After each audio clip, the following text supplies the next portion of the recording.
Good evening, everyone. My name is Reverend Mary Morgan, and this is our Wednesday evening service.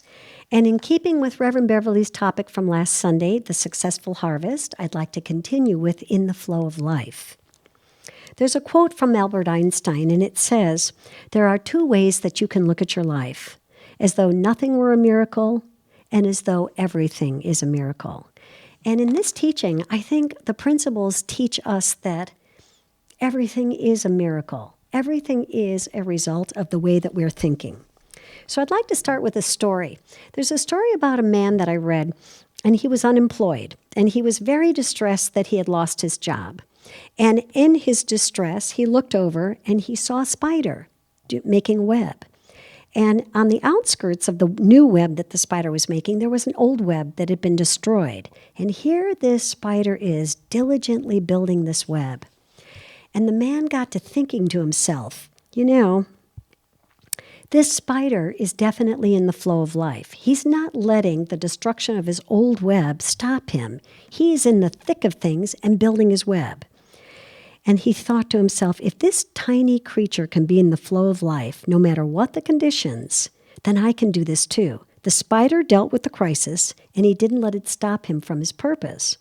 So the man went on that, you know what? Maybe I'm just not in the flow of life. Maybe losing my job was something that I brought on myself by thinking because I was not in the flow of life. So the fact that he was disturbed about not having a job any longer, or that maybe he created losing it, proved that that might have been true. So getting in the flow will always move you forward to something better. It may not take you back to where you were, like you may not go back to the same spot that you were when you lost your job, but it will move you on to something greater if you are in the energy of life. A new consciousness of the flow and the mind and the body process synchronized with the flow, the man went into a new idea of creativity and a new idea of life.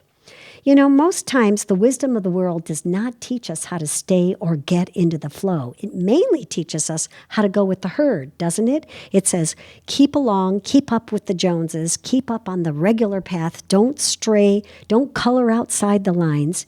But truly, the way to live a really abundant and joyous life is to get in the flow. And what does that mean? There's a man by the name of David Sarnoff, and he created colorized TV way back in 1950. And he said, and I quote, "It must be wonderful to have an imagination so completely unrestrained by the knowledge of facts." Now think about that for a second.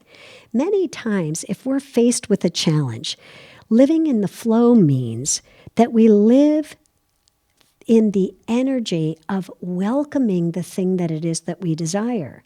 But many times if we're in a challenge, we are looking at the effects and we say, woe is me. What am I going to do? How am I going to stop this bad effect from occurring? How do I keep my mind off the trouble, and how do I keep my mind on God? Well, Jesus never said, you will know about the truth. He said, you will know the truth, and the truth will set you free.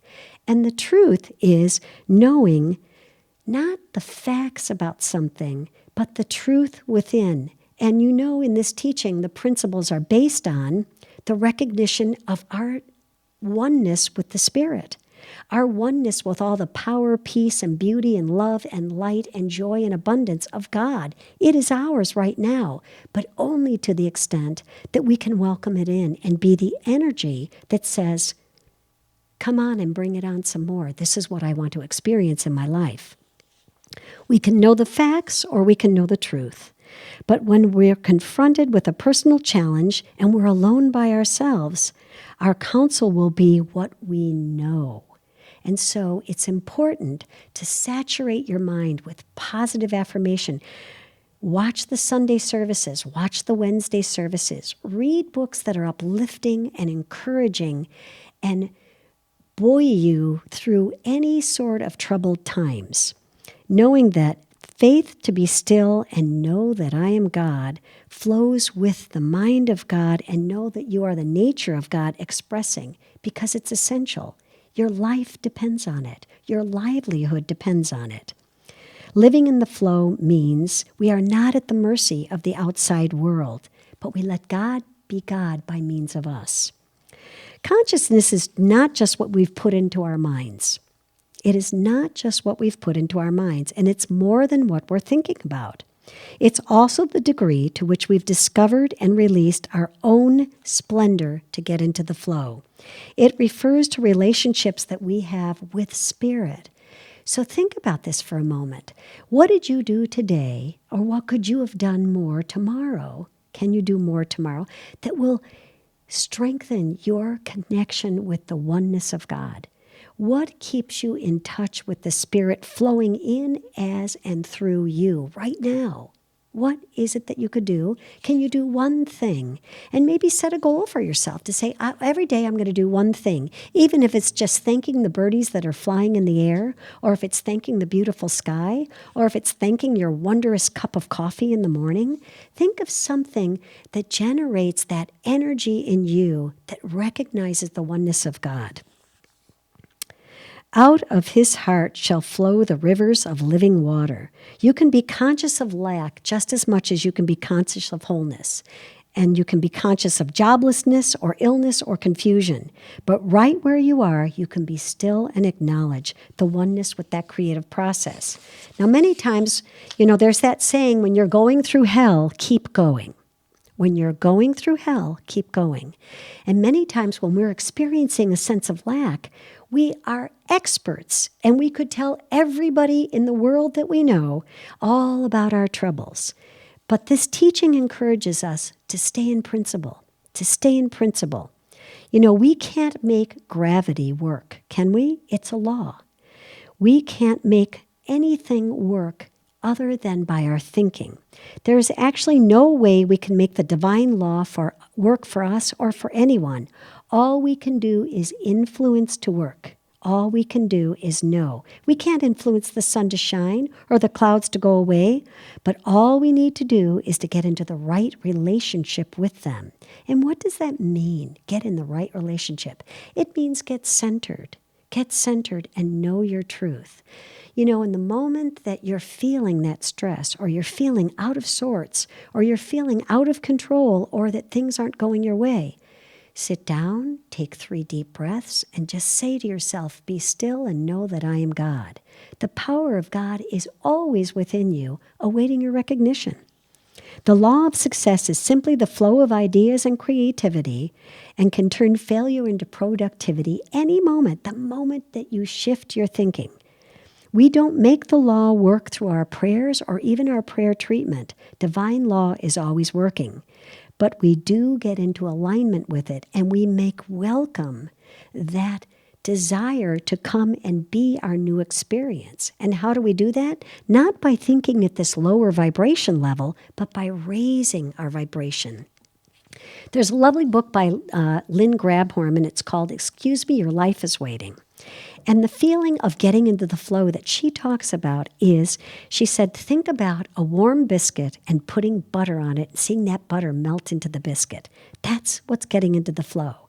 So sometimes if you're having trouble getting into the flow, just think of a biscuit with melting butter on it. And now we're all going to be hungry, but just think about that, because that gives you a visual. It gives you an anchor. The only real thing that you need to do is cease doing whatever it is that's interfering with your natural flow. Whatever it is, stop it. Stop it. We need to stop our stinking thinking and get into that joyous, I am one with the Spirit and nothing can hinder me and nothing can stop me. Understand the role of thought. Thought itself does not create. It either places us in the universal flow consciously, or it blocks our flow. If we think lack, we don't create lack. We just welcome lack because that's where our energy is going. Remember, energy flows and everything goes in that source of energy. So if you're thinking joy, if you're thinking success, if you're thinking peace of mind, it automatically will come in because it shifts your energy. Just in your mind right now, say the word peace. Peace. Peace. What does that make you feel? And I don't even want to bring up words of agitation because we already know what that is. In this past election, we had plenty of it, didn't we? So we want to just know peace, oneness, that sense of centeredness, that sense of knowing that I have a can-do approach to life. If we want abundance, we do not create abundance. We don't create things in our life. We are in the flow of the divine mind, and being in that flow creates the atmosphere and the vibration, and things show up better than we could even imagine. We simply accept that flow and make it welcome. Prayer is lifting our eyes above the limitation, which is the result of the blockage of flow and the awareness of the God presence within us. Think about this. You've seen weather vanes on the top of a house. The weather vane doesn't make the wind blow. It's just an indicator that the wind is blowing. It's the same thing with events that show up in our life. If something shows up in your life that is unacceptable, just know that it's an indicator of where your thoughts are. So you get the opportunity right now to shift your thoughts. There's a story about a gal that I read. Her family, it was a very tragic story, and her family had been murdered by a gunman. And the gunman had also left her for dead. She was 15 years old, and she did not die. And she spoke at her parents' funeral and her family's funeral. And it was very moving. And she gave a quote from Dumbledore of Harry Potter. And the quote was, happiness cannot be found even in the dark, happiness can be found even in the darkest of times, if only one remembers to turn on the light. And the young woman made a choice at that point to choose love and not choose heartache and heartbreak and destitution. When J.K. Rowling heard about the eulogy that she spoke at her family's memorial, she sent her a note written by Dumbledore himself in purple ink and gave her some books, etc., and said she was so moved by the girl's courage.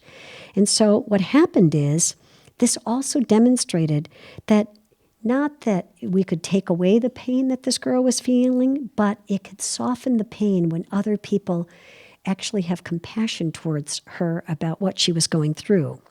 So when you're faced with fear or anger or guilt or any other thing, ask yourself, is there another way I can look at this situation that will create more ease, relief, and grace in my life?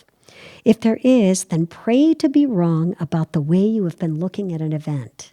Think about that. Pray to be wrong about the way you've been looking at an event so that you can see it from a new perspective and one that is more life-affirming and more positive and will send you in a better direction. Pray to be wrong about everything that hasn't worked in your life, because guess what? Everything that hasn't worked in your life has brought you right here to where you are right in this moment. And you get to move on from these great experiences. Bless the past that's leading you to a new life, for both the challenges and the blessings have lifted you to this higher ground. As you consider what hasn't made you happy in your life, it helps you fine-tune what will make you happy, doesn't it? Sometimes we learn because of things that we don't want, we learn what we do want. There is a certain faithful hand. This is a quote from Diana Crale, and she was a 19th century novelist, and I leave you with this. There is a certain faithful hand that will take and sift all the ideas, keep what it's worth, keeping it then into the breath of kindness, and it will blow away the rest. So let's know together, I am in the flow of life, and the flow of life is in me. I know only oneness with God and with Spirit, and so it is.